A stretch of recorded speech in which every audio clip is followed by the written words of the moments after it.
Hey guys, doing? Welcome back to the channel, man. It's your boy VP, your boy Skippy right here. Hey, sorry this is coming to you guys a little late. I was on a little vacation, and of course Skippy's been busy with work and everything. We're gonna go right down with this, man. This is your Wednesday Night Wars, man. If you guys missed it, you guys missed a pretty good Wednesday night. Actually, it wasn't too bad. Starting off the NXT, Keith Lee versus Cameron Grimes for North America Championship. Great match, dude. Every time I see Cameron Grimes, man, I don't like him. I don't like him, but he's good. Yeah, he's good. I don't like the dude. Yeah, but he's doing his job, dude. Yeah, of course. He's doing his job. You're not supposed to like a heel. Yeah, I'm not supposed to like him, but he's doing a really good job, man. I mean, I like what he's doing in the ring, and man, he comes close, man. He really comes close to beating these guys. You know what I'm saying? Anyway, man, during this match, man, Damian Priest comes out and jumps. Well, actually, after the match is over with, I think is what it was. Damian Priest comes out and jumps Keith Lee from behind with a nightstick once again. And Dominik Dijakovic comes out and tries to runs Priest off. But Keith Lee thinks Donovan's the one that hit him with the nightstick. I mean, yeah, he didn't really know who him. Got hit from behind. He did get hit from behind. So it's classic Eddie Guerrero move. That was pretty funny. But I did give this match 4 stars. Keith Lee did end up winning the match, guys. So that's NXT side of things. Going to pop over to AEW, which we had a match between Ortiz and versus Cody Rhodes right off the bat, man. Cody Rhodes against Ortiz. Great match this was. Cody did pick up the win.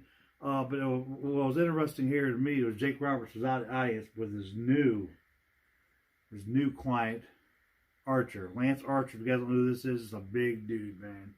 This dude was actually formerly in the WWE at one time. Actually NXT at one time. You know, it seems crazy that like the whole Cody storyline, it's going away from MJF and right into this Jake the Snake thing. Right into it. You think he would have unfinished business the way MJF won, but well, I think he does, but I think this is an easy way to smoothing get like you said, transitioning out of the whole MJF thing for right now. I'm sure it's gonna go right back to it. I guarantee it. MJF ain't heard the last of what's going on of Cody and all that, but that's pretty funny because MJF is still doing his stupid shenanigans. He was caught at the Universal Studios making people cry there, so that was pretty funny there. I seen that. But yeah, man, dude.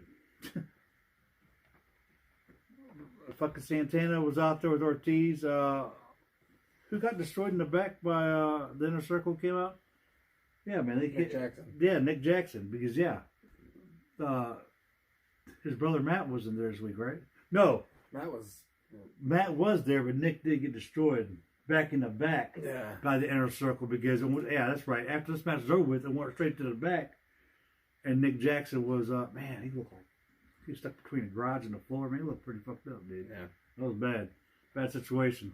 But anyway, that was your AEW first thing off the bat. That 4 stars for AEW.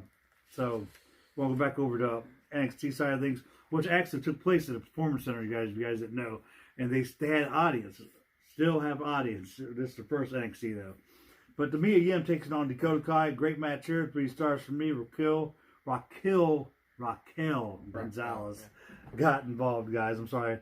Hard for me to say that name. I don't know why, because I am half Mexican. But Mia Yim did pick up the win, but after the match was over with, Raquel did get involved in this match. We'll see what happens there. You know, I don't think the whole thing with Dakota Kai and Tegan Knox is over with, man. But we do know Tegan's in the number 1 contenders ladder match. We do know that for sure.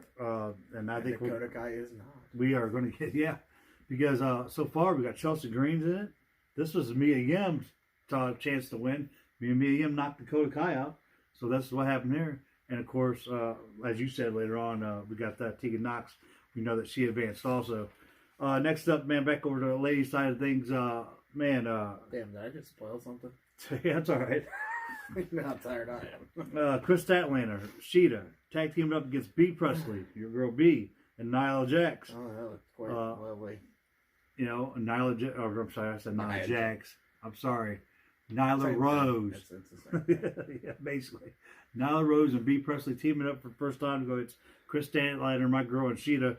3 stars. B. Presley and Nyla Rose did end up winning this match. But after the match was over with, B. Presley had a little moment with Nyla. She's evidently wanting the title, and that might be next for B. Presley. I like B. Presley. I think she's pretty excellent. She's pretty awesome. So that's going to be pretty interesting there. Go back over to NXT side of things, you guys. Rhea Ripley comes out, talk about her match with Charlotte at WrestleMania.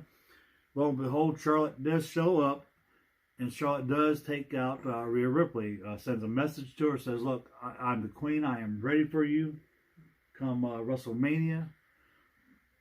So we'll see what happens there. I think Charlotte needs a manager. Her promos fucking blow. You can tell they're like scripted. Dude, I was thinking the same thing. What if you're tired of the same bow to the queen shit? What if I don't know, Robert Stone managed Charlotte too, or not even that? What if Paul Heyman jumped in to advocate Miss Charlotte Flair? Every time she does a promo, I feel like it's so scripted and it's annoying. Even her dad would be fucking good to go in there and to be a manager. Ric Flair, he ain't doing nothing. Give him a job. You know, that is his daughter. Let him be the mouthpiece. I don't really know. But to me, like, all of her promos suck. It could be. But, you know, we did skip something here because before this even happened, Kushida took on Raul Mendoza. Kushida did win. I'm surprised he actually got to pick up a victory here this week. Yeah, well, sure. You know, well, it was against another upcoming star, Raul Mendoza. 3 stars for Kushida. I'm sorry I skipped that, but it just wasn't too important. Really next up for AEW, we're going to go over there. 6-man tag match. The Bunny had her guys out there butchering the blade, and of course we talked about them earlier. MJF going against Jurassic Express. Funny segment here. Good. It was pretty funny. 3 stars. Of course, MJF and the Blade Butcher did pick up the victory here. And Bunny's getting hotter and hotter every week, dude. Every time I see her. Well, of course, yeah. Nah, I can't really argue that logic. The thing that impresses me the most is Luchasaurus, man. That guy's a star. He's a stud, too, man. I'm telling you, he's a big, high-flying stud. He's fast. Like you said, like we was talking about, he could be a big-ass luchador, about 300-pound luchador. Yeah, no shit. It's huge. It's like Dijakovic and Keith Lee. How big definitely. Can move. Definitely. Yes, sir. I totally agree with that. He's a big dude. He can move. Definitely. Back over to NXT side of things, you guys. We talked about earlier. Tegan Knox advanced in this match. She beat Deonna Purrazzo, which was a good match itself. 3 stars. I didn't think Tegan was going to win this. I thought they was going to slide something. I thought Dakota Kai would fuck with. Exactly. That's what I was thinking. Like somebody would come out there like Dakota Kai, cost Tegan the match since Dakota Kai was not in the ladder match. I thought she was going to get pissed. Be like, you know what? If I'm not going to be in it, Tegan Knox, you're not going to be in it. So, I mean, Raquel's going to cost you the victory, but that was not the case. Tegan did end up picking the victory against Deonna. Congratulations to her. So now you know 3, like we said. We got Mia Yim, Tegan, and of course Chelsea Green is all vying for this #1 contender spot at TakeOver Tampa Bay. Whoever wins this, be a 5 or 6 women? It's 6. So we got 3 more people still. 3 more ladies. You could probably assume Bianca Belair will be in the mix. Probably, but also this ain't over. Dakota Kai might squeeze her way back in there. You know, other women are around. Candice LeRae. Yeah. What about her? You know, we got some pretty good women that can actually jump in here. And who's the new girl that they just signed NXT? Everybody's talking about her. She might even show up and be able to jump. I forgot her name. Might come up. Tarnara? What? Tanara. Oh, Tara Conti. I heard she walked out. I don't know what's going on with that situation, but she was not happy with creative. I heard that. I know she's been working live events, but She's been working live. She wasn't at the live event I was at, but she has been working. I heard that too. Yeah. Get out of here. Anyway, so back over to AEW side of things, you guys. Britt Baker comes out. She has a great interview with Tony Giovanni. I love Britt and Tony's. They're always good together, even though Britt likes talking shit on Tony and just messes with him all the time. But he was not the only. During this interview, Big Swole comes out and takes a jab at Britt Baker, baby. Well, but also Britt Baker also took a jab at Big Swole and her fiance not being married, which she is actually married. Yes, she's actually married to Cedric Alexander. And who did tweet about this? I don't know if you've seen that. Yeah, that tweet was pretty funny. And of course, you guys know Britt Baker is the fiance of Mr. Adam Cole from Undisputed Era, the NXT champion. So, and this is funny because this Wednesday Night Wars, and they're actually on different shows. It's pretty funny how they got things going there. Anyway, go back over to NXT side of things. Undisputed Era, we just talked about that versus the Broserweights for the NXT Tag Team Championships. Right there at the Performance Center. It was funny, great match. I loved it. Entertaining as hell. 4 stars for me. But, of course, GYV comes out and makes himself known and says, you know what, we want in the mix. We have to take them titles. What do you think about these guys? I don't really think. I think the Broserweights are just too awesome right now. But, speaking of that, they have more shit online if you guys want to see them switching clothes, man. It's pretty funny. They have a picture of something with Keith Lee standing there, Matt Riddle behind him. They're actually filming each other. Lights go out. Matt Riddle's got his clothes on. He's the one holding the camera, and Keith Lee's, or not Keith Lee, but of course Pete Dunne's back there behind Matt Riddle inside Matt Riddle's clothes. I didn't see that. That was funny. That was pretty funny. But, before that match, Velveteen Dream was out there. He did come out. I did not mention that. He did come out because he wants Adam Cole's NXT title. And I'm sure that's going to take place at TakeOver 2, you guys, in Tampa. So, yeah, he said that he just baited Roger Cole in it because Roger Cole's a moron. Roger Strong. Roger Strong. Sorry, guys, we got our names mixed up. Like I said, it's been a tough week. We're just trying to get everything in real quick. Because right after this one, we'll right into the SmackDown review itself. So, anyway, like you said, Velveteen Dream came out. He's done with Roger Strong because his main goal was, of course, Adam Cole. He wants to be... I can't wait for Britt Baker to be on his tights. Dude. That would be fantastic. That would be funny. What if Velveteen Dream comes out with DDS on his tights with Britt Baker's face on his ass? Or, remember when Rick Rude used to put Elizabeth on his crotch and shit? Oh my God. That dude, that would be it. I'd love it forever, dude. That would be awesome if that happened. What a great moment that would be. Next up over AEW side of things, guys, tag team match, 6-man tag team match. Joey Janela, tag team with Private Party, go against Death Triangle. If you guys don't know who these guys are, you know, the Lucha Brothers and Pac together. They even have a Death Triangle submission. Just check that out. That was badass, dude. 4 stars from me. Pac and them do win this match, but after the match was over with, they totally destroyed Joey Janela and Private Party. They had no chance. These 3 guys, the Lucha Brothers and Pac together, totally awesome, dude. Yeah, great segment. It's weird, but it's cool. It is. I didn't think I was gonna like it at first either, but like you said, it's really weird. Next up, back over to NXT side of things, the thing that took place last was Ciampa. He did show up. Of course, talking in the ring about the whole thing with Johnny Gargano and him is getting ready to explode. But it did not end there because back in the back, in the PC, they got this room. I think it was conference room. Yeah. Johnny Gargano was back there. He showed up on the camera, and he's back there talking bad mess about how he did for a reason, and Ciampa was right there in the ring listening to him. Ciampa got tired of hearing him. He went back to the room, and they got into a big brawl, and they fought all over the Performance Center, out the concession stands, backstage in the damn training room where the weights are. It was a madhouse. These two It was actually really awesome. It was really cool, dude. Shattered a mirror. That performance, yeah. He actually, it was funny you brought that up because also Ciampa got thrown through a glass door, a window. Remember when Marty Jannetty got kicked? Yeah. By Shawn Michaels back in it? That's what that reminded me of, man. So it's like a whole DIY, like rockers thing going there. But yeah, what a great segment this was, man. And at the end, both of them were up on a platform. And Ciampa, man, he demolishes Johnny Gargano and himself through the announce table, guys. From the platform. Crash. Heavy crash. Awesome segment there. I like the way it ended. So, I mean, it was great NXT. Of course, it's not at full sale right now. It's not going to be there for quite a while, I'm hearing now, because of this full sale is shut down because like most schools. Yeah, this whole coronavirus thing, has got people panicking, madhouse.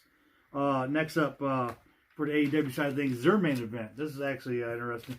Chris Jericho and, Sammy Guevara taking on Adam Page and Dustin Rhodes, man. Here. This is a crazy tape. Omega has a broken hand. But Kenny Omega was there. Yeah.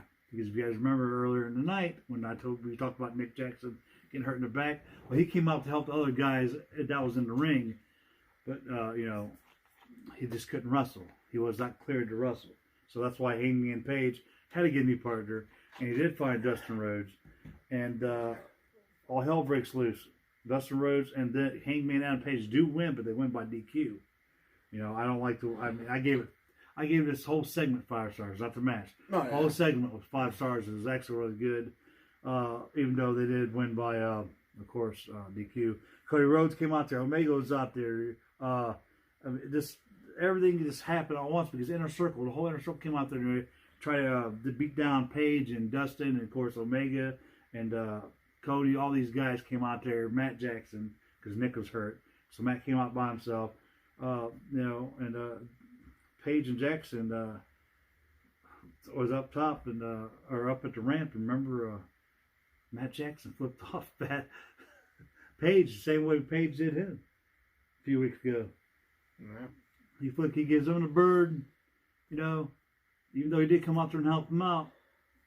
These two still don't get along. Something's going to happen. I'm not sure when or where or what exactly is going to happen, but I still think, man, that Hangman Adam Page is going to turn on the Elite somewhere down the road. It's going to happen. Something's got to happen because all the friction. But who turns on who? Maybe it's the Young Bucks that go heel. Hey, you know what? That's a good point, man. Or maybe even Omega might just turn on Page. Yeah. And the whole Elite just might turn heel. And because everybody's singing Chris Jericho's song, even though he's supposed to be a heel, maybe the Inner Circle will turn face. Who knows, man? It's crazy. But that is your NXT and your AEW review this week, guys. Wednesday Night Wars was awesome. I thought it was really good. And again, AEW did. Yeah, and of course, to me, guys, I think NXT came close this week, but they still, to me, did not beat AEW. But they did come close because they had some great segments. I don't know. What do you think?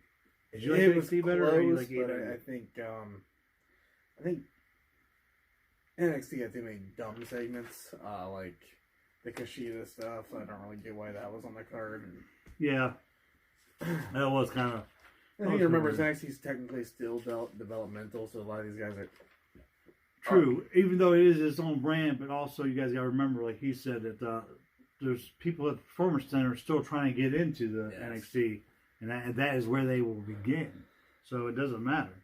Now, of course, they opened up, what was it, the Florida Championship Wrestling thing? FCW again, and have that instead of NXT.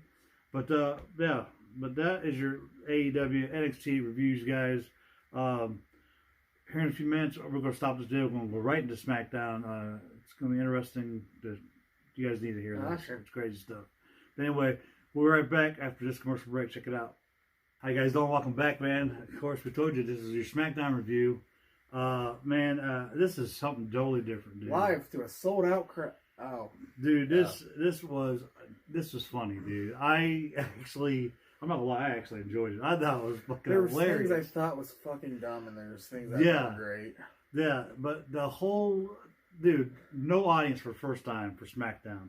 And I'm hearing Raw's going to be the same way. Because Raw's going to be taped at the Performance Center, too.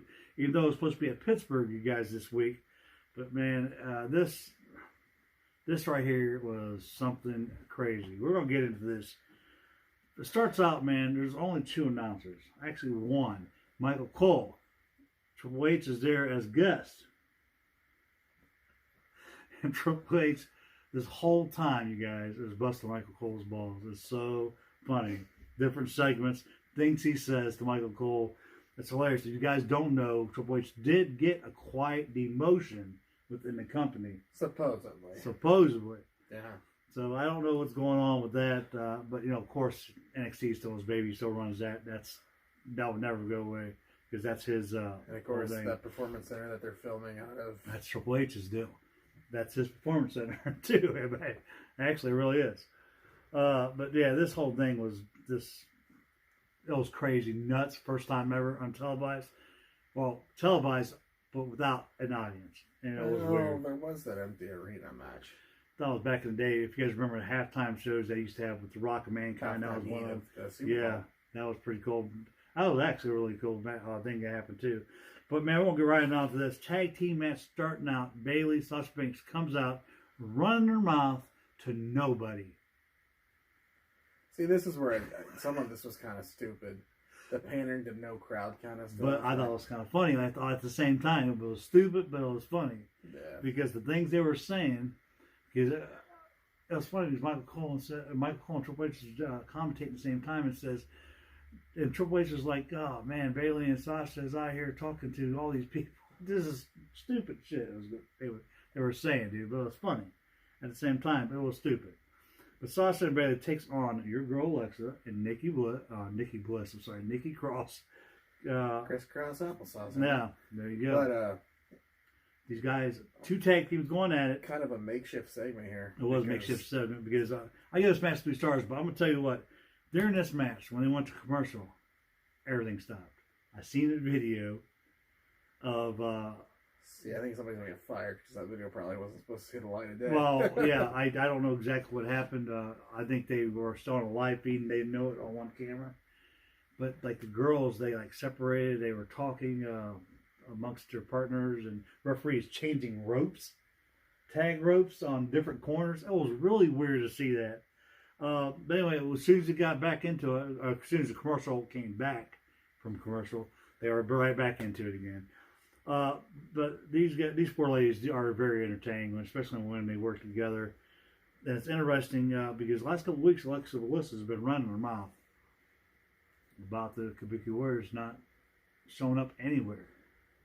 They want the tag team titles. Where is the tag team champions at? Pretty funny. Asuka shows up, dancing to nobody, coming down to the ramp, doing her little stupid shit, looking out at the audience, and there's no one even there. This is kind of the stupid shit we're talking about. But Asuka did interfere. Bayley and Sasha did win this match. I gave this whole thing right here 3 stars because I have to. I thought it was funny, but it was stupid at the same time. And man, I'm really liking this Hill Bayley thing. If you guys did hear Michael Cole and Triple H's comments on the old Bayley versus the new Bayley, that was interesting thoughts Triple H had. It was pretty funny. So yeah, what did you think about the whole segment? I mean, your girls were there. Sasha was there. Lexi were there. Yeah, I would just like to be in that ring with them, just like the only guy in there. And so what you're saying is you like to be the ref. Sure. Yeah. He's pretty jealous of Jake Clemens. As a matter of fact, where's Jake been at? He's just on a roll. What's going on with that guy? I think it was just a one-off. Just one-off thing. I don't know. He's appeared a couple times. I'll say he's appeared a couple times. Besides this, that he's one-off. He's got an inside source or something that gets him like as an extra, whatever. Right. Next up, man. After it goes to commercial, they come back. Michael Cole's in the ring, and he calls out the big dog Roman Reigns. Comes out, talks about his match with Goldberg, spear versus spear. I mean, it was this. That's all it was. It was a segment with Roman Reigns in the ring with Michael Cole. It was kind of a same old sleepy deal. Yeah, I mean, it's whatever.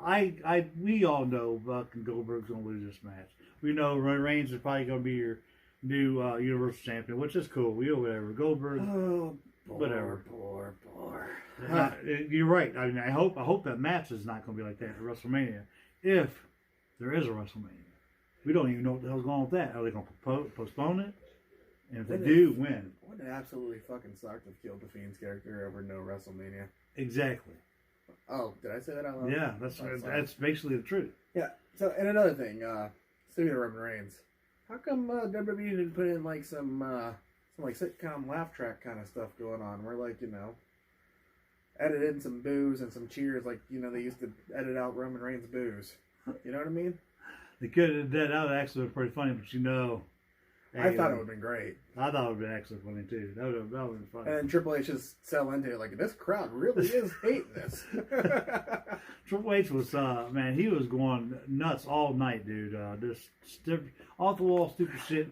It reminded me of the old DX Triple H, dude. If you guys remember that, because he was really laying into Michael Cole, and this is nonsense he was saying to especially the people that showed up as guest commentator rather than Sami Zayn.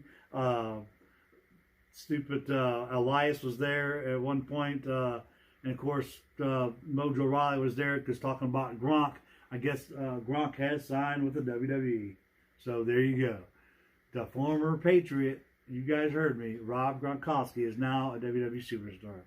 But anyway, we're gonna go back to this bullshit. After the Roman Reigns interview happened, they re-showed, which was odd to me.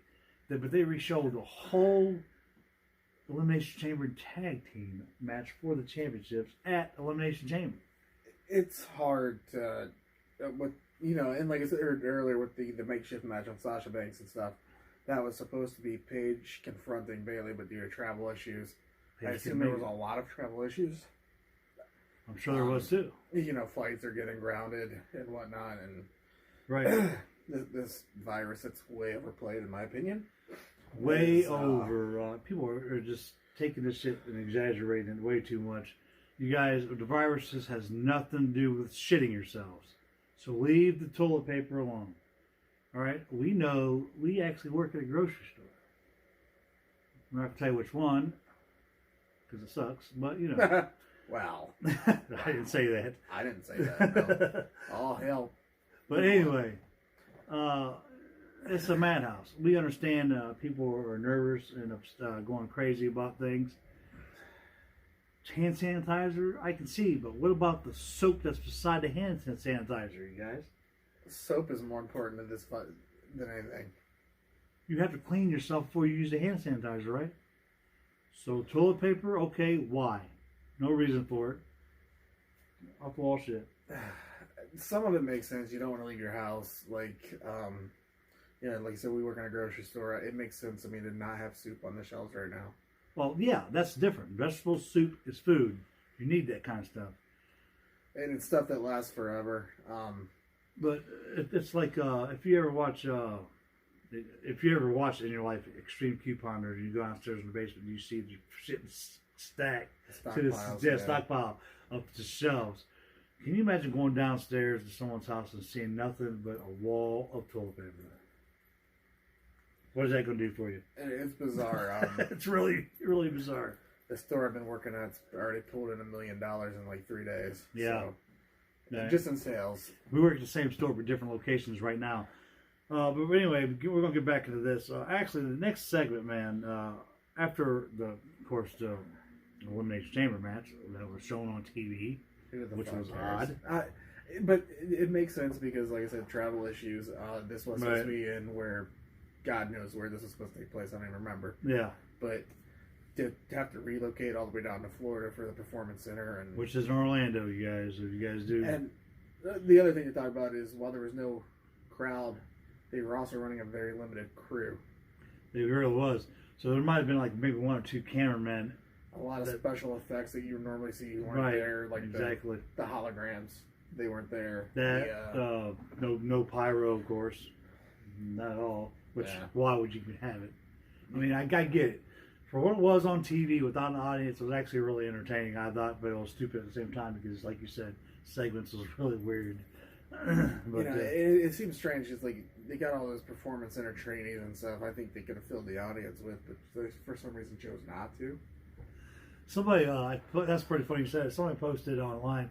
I think it was actually one of the wrestlers said, it was from a different organization too. Said maybe it was from ROH, maybe it could have been from AEW, saying something like, "Why don't you just guys put like wrestlers around and like different spots of the audience why you guys for Raw coming up because they're going to be doing the same thing for Raw Monday night." So next segment kind of that came up was actually pretty funny to me. Gulak It's now in Daniel Bryan's corner after they had a fantastic match at Elimination Chamber. Daniel Bryan says, you know what? Man, you almost beat me in Elimination Chamber. Maybe I do got some flaws inside my thing. Why don't you go and let's hang out and talk about some things? And Daniel Bryan actually had a real good match with Cesaro, of course, with Nakamura in his corner. And we talked about this a little bit ago. Sami Zayn on commentating with Triple H and Michael Cole, and Triple H was letting Sami have it. And it was funny. Yeah. It was funny. Talking about how he used to love watching Cesaro beat up Sami and NXT and Nakamura. Yeah. Which if you go back and watch some great matches, go watch Shinsuke versus Sami Zayn. The first, great, yeah. That was tremendous. That was a great match. It really was. But Cesaro and Sami Zayn matches was actually. You know what? Good. Instead of the Elimination Chamber replay, how come we couldn't get like Gulak's 103-page PowerPoint presentation? I think that would have been. That'd been actually a little better. Maybe you get Zack Ryder and Hawkins out there with them to talk about why Hawkins lost all 100 and something matches in a row. That happened. Whatever. I don't know. But anyway, Gulak was out there. Brian did end up picking up victory here. So I don't know. It was pretty good. I mean, it was all right. Yeah. After the match was over with, of course, all three of the guys did beat up Brian, and they did beat up Gulak, which I thought when they were doing this, I thought Braun Strowman might show up. Oh yeah. But of course, probably due to travel issues, he was out there. Yep. So that was a good segment though for them. Next up, we have a match between King Corbin and the returning Jeff Hardy. With the twist of fury. That was dumb. That is the most gayest shit I've heard Michael Cole come out of his mouth. It's not Cole's fault, but I mean it is. Why would you It's like turning the War Machine into the War Raiders, turning into the Viking Raiders. Really? It was the Viking experience that was really stupid. Yeah, Viking experience was really stupid. But Jeff Hardy's move is no longer called the Twist of Fate, you guys. The rumor going around was Matt Hardy owned the trademark on Twist of Fate and was blocking WWE. But he came out and said that no, he was actually really happy to see his brother back and wouldn't hinder his brother like that. So, but they did it anyway. Yeah. So Vince McMahon said, "Oh, and it's pretty funny. If you're speaking of that bullshit going on, even though I'm sorry, Jeff Hardy did win this match, guys, against King Corbin, 3 stars. It was good to see Jeff Hardy come back. But we're going to get back into that. The revival, I think it was Dawson was online. He was talking about why he didn't understand why WWE was all of a sudden trademarking everything they could, whether it been sold out WCW pay-per-views or December for December from ACW. December to December. Yeah, I don't know. But WWE is trying to trademark everything they can so no wrestlers they lose or nobody can use anything that WWE used on them. And speaking of the revival is probably pretty much done, dude. In WWE, I haven't seen them in a couple weeks, and from what I'm hearing, they're going to be waiting their contract out. And I'm sure also recently lost pay. Something about all the guaranteed money's already been paid to them, so now they're not even getting paid. Yeah, so they're not getting paid, and they're just waiting for their way out. Yeah, and I guarantee you, AEW's going to pick these boys up, and it's going to be something special, man. Can you imagine the revival? There with Arn Anderson and Tully Blanchard. Of course, Arn Anderson's playing the face side right now. Tully Blanchard's playing the heel side right now. Can you imagine them being there actually with the original 4 Horsemen members, the Brainbusters, Arn and Tully? I think it'll be fantastic. So you know what? That reminds me. If you guys want to keep Revival Hill, you can put Revival with Tully Blanchard and Sean Spears. That'll be a fantastic little group coming up. That could be your next 4 Horsemen right there going into AEW, you guys. Think about that. That'd be actually pretty interesting. I'm expecting Brody Lee to be Sean Spears' new partner. Dude, what that'll be off the wall. That'll be funny. We thought it would be Jake the Snake's client, but yeah, evidently I was wrong on that. Yeah. Lance Archer, man, what the hell? That was crazy. I think they wanted to swerve us, and everybody was expecting Brody Lee, but which, if you guys don't know who we're talking about, that would be Luke Harper. Right, exactly. Last thing for SmackDown, guys, of course, show Triple H up on top of the platform, telling everybody, you, us, the audience, and everybody around the world, thank you for tuning in to SmackDown. Even though there was no audience because of this whole coronavirus thing. I'm not going to tell you guys not to take it serious because it is a serious what's going on. But people are way overreacting about off-the-wall crap, you guys. But for the majority of us, it's nothing more than like getting pneumonia or the flu or something. Exactly. If you have a weakened immune system, take caution.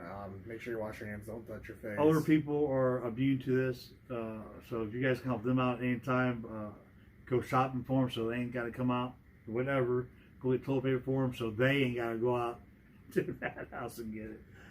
Do whatever you can to help out the old people and keep your baby safe. Worst case scenario, like as far as the toilet paper goes, I got a detachable shower head. I'll just get a deep clean in there and. If you get, that reminds me, if you guys have been paying attention to Facebook and social media, they do have one of those sink sprays. You know what I'm saying? They got them attached to the toilets, and it's like a homemade bidet. You know what I'm saying? So there you go. But anyway, he did get on there and talk about all that stuff, thanking us for tuning in. And it tuned it right back over to the ring, and John Cena shows up with Mike Cole in the ring. Of course, John Cena is there talking about his match with the Fiend Bray Wyatt, and this right here was absolutely fucking hilarious because Bray Wyatt himself showed up. He was out of the audience, laughing, and before he gets in the ring. So yeah, the promo here from both ends was great. John Cena saying, hey, look, you blame me for all your losses and stuff. But hey, I've lost big matches, and look, I'm still here. Right. But I don't care. I love Bray Wyatt. Yeah. he's awesome. And it's interesting because I really expected a Firefly Funhouse, but I think with limited time in filming. And like you said, the graphic guys was not there, whatever couldn't take place. The Fiend didn't show up. Something to think about, you guys. But Bray Wyatt did. Now, why couldn't they do this? For Goldberg? Yeah. Why couldn't Bray Wyatt show up and because not? That would have made too much fucking sense. Exactly. And WWE is not. Vince McMahon is not right in his mind, you guys. So, but I know what this is going to lead down to. At least I'm hoping I know what it's going to lead down to. I hope they don't ruin Bray Wyatt totally here. Bray Wyatt deserves this victory. The Fiend deserves this victory against John Cena, especially after losing to Goldberg the way he did. You know. See, I still stand by what I said before about if the Fiend was going to lose, what I think should have happened was he just kind of takes the jackhammer and takes the pin, gets up, destroys Goldberg. That's what should have happened. And then the next day on SmackDown, because it was the next day, comes on the Firefly Funhouse and says, I just didn't want that anymore. I don't want that toy like you said. I wanted a new toy. And then go into a segment with John Cena then. I think Bray Wyatt beating John Cena and getting revenge on his last loss at WrestleMania would be something big now for the Fiend. So that'll probably put him right back up. Of course, not up to championship status, but still up there because John Cena is really, as much as I don't like the guy, he's really a big star in the industry, and this will definitely skyrocket the Fiend Bray Wyatt right back up to where he's supposed to be at, and hopefully sets him into a match with Roman Reigns. I don't know. Thus, turning Roman Reigns into a heel. This turning Roman Reigns into a heel, and maybe the Fiend Bray Wyatt into a face. Because everybody likes Bray Wyatt, and I think they know that. And now they're going to try to make Bray Wyatt into a star. After beating John Cena, after Reigns beats Goldberg, maybe something's going to happen. I'm thinking. I'm hoping. That is if WrestleMania takes place, though, you guys. I mean, remember, think about this. You got Hall of Fame that week. You got Access that week. You got NXT TakeOver that week. Well, Access will most likely be canceled. You know that. Fans. Yeah. So that sucks. Hall of Fame, are they still going to have the Hall of Fame? Evidently, they're still having WrestleMania because Vince is doing everything in his power to keep that going. My thing is, until there's like a vaccination or something for this virus is probably going to exist forever. They don't just show up and disappear. Swine flu still around, you guys. Even though there's, I think there's a vaccine for that now. I think they've, didn't they settle that down? I don't know. You know, it's just, it sucks. Yeah, odd, off the wall shit. But anyway, thanks for joining us, you guys, right here for your SmackDown and your Wednesday Night Wars whole taping.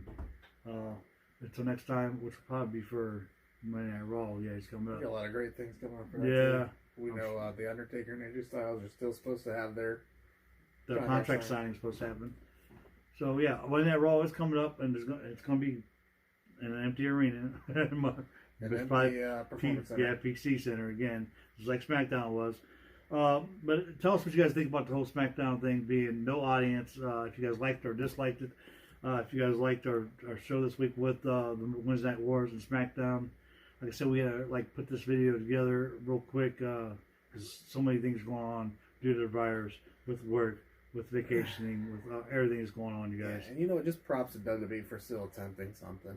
Exactly. Even if it's totally quit, even if it's not the same. I mean, basketball said, "Hey, we're not going to go on." Yeah. Actually, yeah. And if you guys been watching sports, no, they're doing basically the same thing. Hockey shut down, which it's just insane. Because players do not want to play without an audience. So there you go. LeBron was probably one of the first people who said, "I'm not playing basketball. There's no audience. Why am I even out there?" It's certain. I mean, if you ever seen Space Jam, remind you of Space Jam, where yeah, exactly. They had to cancel the season, and it sucks. But you guys, yeah. That is you guys' reviews. You guys join us next time for the Monday Night Raw review. Thank you guys so much. As always, like, comment, share, subscribe. Hit that little post notification button up there, the little bell button, so you get all of me Skippy's videos. Till next time, you guys. And Skippy will see you guys right back here on the corner.